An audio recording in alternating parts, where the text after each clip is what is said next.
সমস্যা বেকারদের কর্মসংস্থান ইস্যু নিয়ে আমরা ডিওয়াইএফআই এবং টিওআইএফ যৌথভাবে আজকে এই সংবাদ সম্মেলনের আয়োজন করেছি। আমাদের মধ্যে উপস্থিত আছেন ডিওয়াইএফআই রাজ্য সম্পাদক নবারুণ দেব, রাজ্য সম্পাদক মণ্ডলীর সদস্য শান্তনু দেব এবং আমি ডিওয়াইএফআই প্রেসিডেন্ট পলাশ ভৌমিক।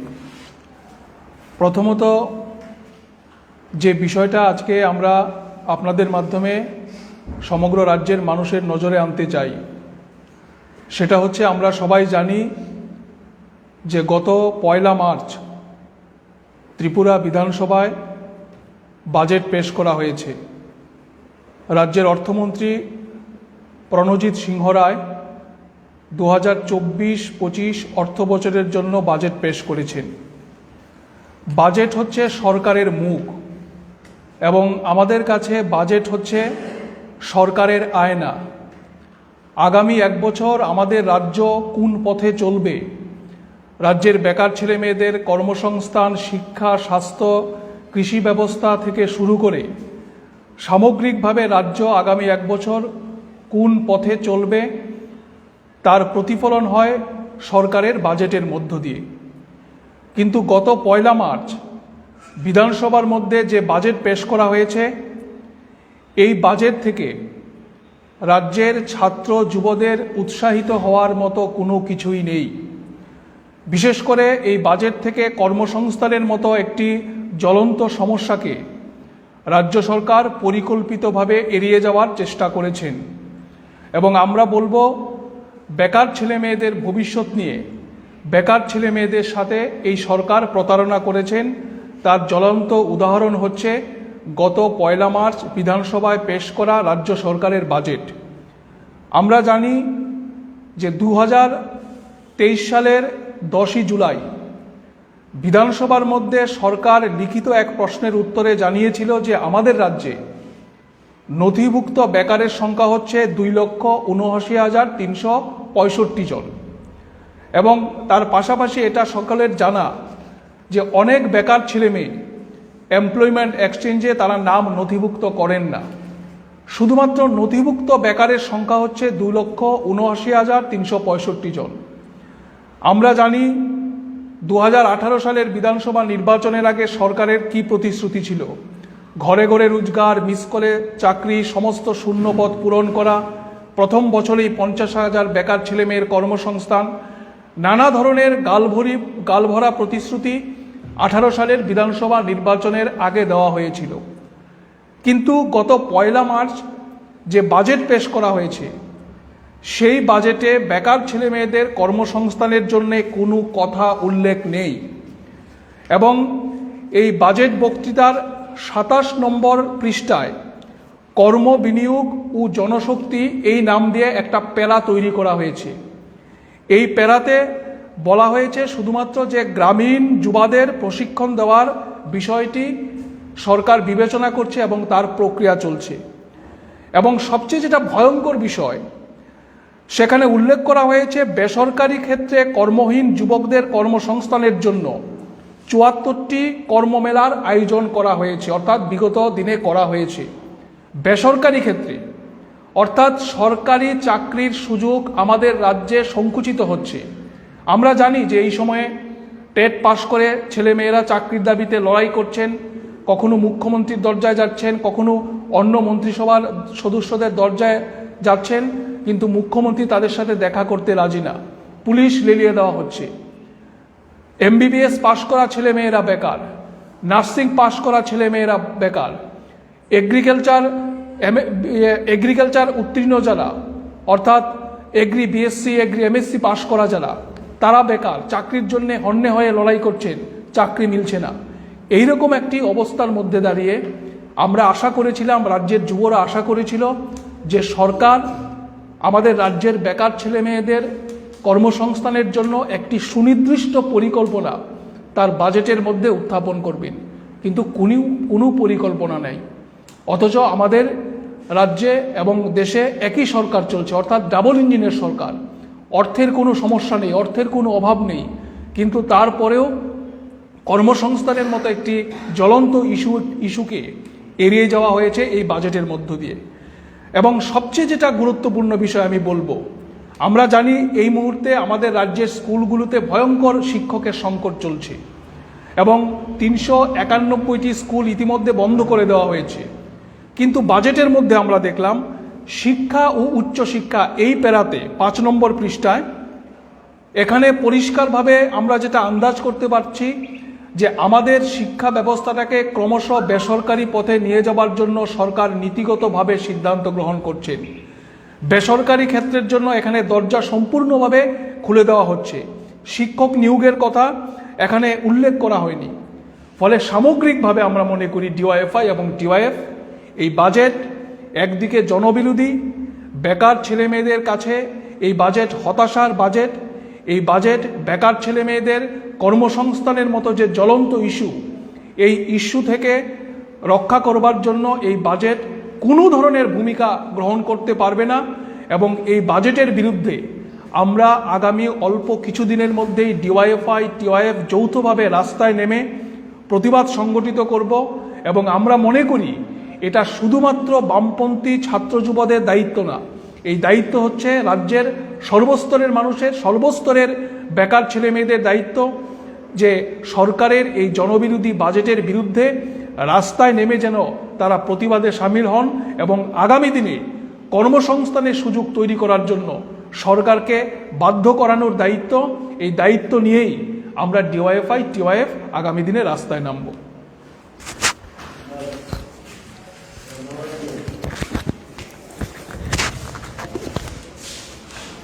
আমরা তার একটা বিষয় আপনাদের সামনে রাখলো, তার বাইরে যে বিষয়টা, এটা হচ্ছে আমাদের রাজ্যের বেকারদের নিয়ে সরকার যা করছেন সেই সম্পর্কে ডিওয়াইএফ এবং টিওয়াইএফ এর পক্ষ থেকে সরকারের কাছে নির্দিষ্টভাবে আমরা দাবি করছি চলতি যে বিধানসভা চলছে, আগামীকালও বসবে, সেখানের জন্য রাজ্যের সরকার, মাননীয় মুখ্যমন্ত্রী আমাদেরকে, রাজ্যবাসীকে বিষয়টা পরিষ্কার করে। আমাদের রাজ্যের নতুন করে যে সংস্কৃতি আমদানি করেছেন, সরকারি দপ্তরে নিয়োগ প্রায় বন্ধ, তারপরও যেখানেই সামান্য চাপে পড়ে নিয়োগ হচ্ছে, জেআরবিটির দীর্ঘদিন পর অফার ছাড়া হলো। আমরা দেখছি সেই অফার মন্ত্রীরা তার দপ্তরে যারা অফার প্রাপক তাদের হাতে তুলে দিচ্ছেন এবং তারপরেই আমরা গত ডিসেম্বর মাসের 15 তারিখ আমাদের ছাত্রযুব ভবনে প্রেস মিট করে আমরা সেদিন বলেছিলাম যে এই যে পোস্ট মাস্টারের কাজ, পোস্ট অফিসে পোস্টমাস্টার যে দায়িত্ব পালন করেন, যিনি অফার পান সেই অফার প্রাপকের বাড়িতে অফার তুলে দেওয়ার দায়িত্ব হচ্ছে পোস্টম্যানের, কিন্তু সেই পোস্টম্যানের কাজটা রাজ্যের মন্ত্রিসভার মন্ত্রীরা করছেন। নিশ্চয়ই তার মধ্যে বড় ধরনের ষড়যন্ত্র আছে, এর মধ্য দিয়ে রাজ্যের যুবকদের বঞ্চিত করা হচ্ছে এবং পরিকল্পিতভাবে এই কাজটা মন্ত্রীরা করছেন। আমরা দেখেছিলাম সে ডিসেম্বর মাসের 15 তারিখ প্রেস মিট করে যখন আমরা এই কথা বলেছি, তার মাস খানেকের পর আমরা সংগ্রহ করতে পারলাম যে শুধুমাত্র কৃষি দপ্তরে যে কয়েকটা পোস্ট, সেই পোস্টের মধ্যে 17 জনকে বহির্রাজ্যের যারা অফার পেয়েছেন, তার মধ্যে 17 জন হচ্ছেন বহির্রাজ্যের, কেউ আসামের, কেউ বিহারের, কেউ পশ্চিমবাংলার। 17 জনের বাইরে 10 জন আছেন যারা অফারটা নিয়েছেন কিন্তু অফারটা জমা দেননি, জয়েন করেননি। তার মানে 17 আর 10 27 জন। কৃষি দপ্তরের লিমিটেড সেখানে সংখ্যা। যখন এই লিস্ট প্রকাশ করে দপ্তর, তখন আমরা দেখেছি নাম আছে কিন্তু তার ঠিকানা নেই। সেদিনও আমরা বলেছিলাম যে কেন যারা উত্তীর্ণ হয়েছেন তাদের নামের পাশে কেন ঠিকানা থাকবে না, কেন তার বাবার নাম থাকবে না, কেন তার গ্রামের নাম থাকবে না, কেন তার জেলার নাম থাকবে না। পরিকল্পিতভাবে শুধুমাত্র নামটা প্রকাশ করেন। অফার দেওয়ার পর এখন দেখা যাচ্ছে যে প্রতিটা ডিপার্টমেন্টে ব্যাপকভাবে বহিরাজ্যের যুবকদের হাতে এই অফার তুলে দিয়েছেন রাজ্যের মন্ত্রীরা এবং এটা পরিকল্পিতভাবে এটা করেছেন। আমাদের দাবি হচ্ছে, অধিবেশনটা চলছে, এই অধিবেশনের মধ্যেই সরকারের কাছে আমরা দাবি করব কেন রাজ্যের যুবক যুবতীদের বঞ্চিত করে বহির্রাজ্যের যুবকদের এই অফার তুলে দেওয়া হলো তাদের হাতে? কেন আমাদের রাজ্যের যুবকদের এই সুযোগ দেওয়া হলো না, তাদেরকে বঞ্চিত করা হলো? তার স্পষ্টীকরণ বিধানসভায় যেন দেয়। একজন দায়িত্বপ্রাপ্ত সরকার যদি হয়, সরকার যদি মনে করেন তারা দায়িত্বপ্রাপ্ত মানুষের কাছে দায়বদ্ধ, তাহলে আমরা মনে করব যে সরকার এই প্রশ্নের উত্তর বিধানসভায় দেবেন। আমরা জিজ্ঞেস করতে চাই, এই যোগ্য বেকার কি আমাদের রাজ্যে নেই, যে বহিরাজ্যের যুবকদের এনে এইরকম কৃষি দপ্তরে চাকরি দিতে হলো? বলে তার একটা সদুত্তর রাজ্যের সরকার বিধানসভায় দেবেন, যার মধ্য দিয়ে আমরা জানতে পারবো এটা রাজ্য সরকারের দায়বদ্ধতার উপর নির্ভর করে। 2 নম্বর হচ্ছেন টেট। 2022 সালে ডিসেম্বর মাসে টেট পরীক্ষা নেওয়া হয়েছে। 2023 গেল, 2024 শুরু হয়েছে, টেট পরীক্ষা নেওয়া বন্ধ। এসটিজিটির যা পরীক্ষা নেওয়া হয়েছিল 2022 সালে সেপ্টেম্বর মাসে, 2023 গেল, 2024 চলছে, পরীক্ষার রেজাল্টটা দিতে পারছেন না। আমরা দাবি করতে চাই, যারা টিআরবিটির চেয়ারে বসে আছেন, আরে দায়িত্ব যদি না পালন করতে পারেন, মিনিমাম এই দায়িত্বটা, এই চেয়ার থেকে আপনারা এই চেয়ারটা ছাড়ুন। কেন এই উচ্চশিক্ষিত ছেলে মেয়েদের জীবন নিয়ে আপনারা এই মানে সার্কাসটা করছেন? এই মুরাদটা আপনাদের নেই। আমরা তো চিনি যারা এখানে বসে আছেন ব্যক্তিগতভাবে, কিন্তু আপনারা তো উচ্চশিক্ষিত, আপনাদের মিনিমাম দায়বদ্ধতা তো আপনাদের স্বীকার করতে হয়। আরে 1 বছরের উপর হয়ে গেল, 2022 সালে সেপ্টেম্বর মাসের এসটিজিটি পরীক্ষাটা নিলেন, 2023 সেপ্টেম্বর গেল, 2024 ফেব্রুয়ারি শেষ হচ্ছে, মার্চ চলছে, এখন পর্যন্ত পরীক্ষার রেজাল্টটা দিতে পারছেন না। ফলে কারা বসে আছেন টিআরবিটির মাথায়? মানে উপর থেকেই যেভাবে আঙ্গুলে নির্দেশ হচ্ছেন সেভাবেই তারা কাজটা করছেন। এতে কিন্তু রাজ্যের শিক্ষিত বেকার যুবক যুবতীরা তাদের জীবনের সমস্যা হচ্ছে। একইভাবে ডাক্তার, আমাদের রাজ্য সভাপতি বলছেন ডাক্তার বেকার সংখ্যা বাড়ছে, নার্স বেকার সংখ্যা বাড়ছে, ইঞ্জিনিয়ার বেকারের সংখ্যা বাড়ছে। সব দিক থেকেই এটা কলাপস করে দেওয়া হচ্ছে, কোনো নিয়োগ নেই। যেখানে নিয়োগ হচ্ছে সেখানে বহির্রাজ্যের কি করে দেওয়া যায় সেই চেষ্টা সরকার করছেন, যা রাজ্যের যুবক যুবতীদের জীবন আরও বেশি অন্ধকারে ঠেলে দিচ্ছেন। আমরা দেখছি এই প্রশ্নে আরও সরকারের যে একটা যুব সংগঠন আছেন, যারা দায়িত্ব হচ্ছেন দিনে রাত্রে বিরোধী যারা আছেন তাদের বাড়িতে আক্রমণ করা, তারা এই প্রশ্নে কোনো শব্দ উচ্চারণ করছেন না। বেকারত্বের হার, গোটা দেশের বেকারত্বের হার হচ্ছে 8.7%। গোটা দেশের বেকারত্বের হার যখন গড় হচ্ছেন 8.7%, তখন আমাদের রাজ্যের বেকারত্বের হার হচ্ছে 17%। মানে দেশের বেকারত্বের হারের ডাবল থেকেও বেশি আমাদের রাজ্যের বেকারত্বের হার। কিন্তু সরকার এই রাজ্যের বেকারদের বঞ্চিত করে বহির্রাজ্যের বেকারদের চাকরির সুযোগ করে দিচ্ছেন।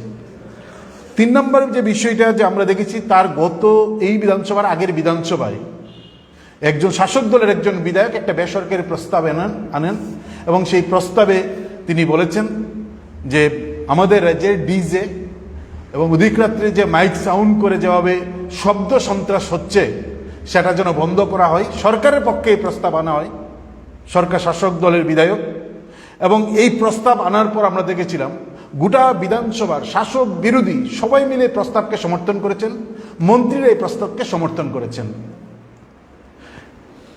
বিধানসভায় যখন এই প্রস্তাব দলমত নির্বিশেষে শাসক বিরোধী সবাই সমর্থন করেন, এই প্রস্তাব গ্রহণের পর থেকে আমরা আজকের দিন পর্যন্ত দেখেছি যে প্রতিদিন রাত্রেবেলা মন্ত্রী বিধায়ক তারা দায়িত্ব নিয়ে রাত ভর জলসা করছেন। এবং আমাদেরকে রাজ্যবাসীকে অবাক করেছে, গত সম্ভবত 29 তারিখ আস্তাবল ময়দানে যে জলসা করেছেন এবং সেই জলসা শুরুয়াত করেছেন রাজ্যের মাননীয় মুখ্যমন্ত্রী, উচ্চশিক্ষিত ব্যক্তি, চিকিৎসক মহাশয় প্রফেসর ডক্টর মানিক সাহা মহোদয়, তিনি এইটা করেছেন। আমাদের এই প্রশ্নে আপত্তি নেই, কিন্তু সময়টা সম্পর্কে আমাদের বক্তব্য হচ্ছে সিবিএসসির মাধ্যমিক 12 পরীক্ষা চলছে। আস্তাবলে যেদিন জলসা, তার পরের দিন ঘুম থেকে উঠে এ রাজ্যের টিবিএসসির মাধ্যমিক 12 পরীক্ষা শুরু হবে। সিবিএসসির পরীক্ষা চলছে, টিবিএসসির শুরু হবে। এই রাত্রিবেলা গভীর রাত পর্যন্ত এই উচ্চস্বরে জলসা করলো, আর জলসার সূচনায় উপস্থিত ছিলেন প্রফেসর ডক্টর মানিক সাহা মহোদয়। এটা গোটা রাজ্যের মানুষকে চমকিত করেছেন। তাহলে এই প্রস্তাব আনার, এই যে মানুষকে আইওয়াশ করার যে কাজটা বিজেপি করেন, আমরা এই জলসাগুলা গভীর রাতে মন্ত্রীদের নেতৃত্বে, মুখ্যমন্ত্রীর নেতৃত্বে, শাসকের দলের নেতৃত্বে, মণ্ডলের নেতৃত্বে এইগুলা বন্ধ করার দাবি করছি। শব্দ দূষণ, দৃশ্য দূষণ সরকার দায়িত্ব নিয়ে করছেন। সরকার যদি দায়িত্ব নিয়ে শব্দ দূষণ, দৃশ্য দূষণ করেন, তাহলে এ রাজ্যের মানুষ কি করবেন? এই বিষয় দুইটা আমরা রাখলাম। আমরা সাধারণ মানুষের কাছে আমরা আমাদের বক্তব্যগুলো নিয়ে যাচ্ছি।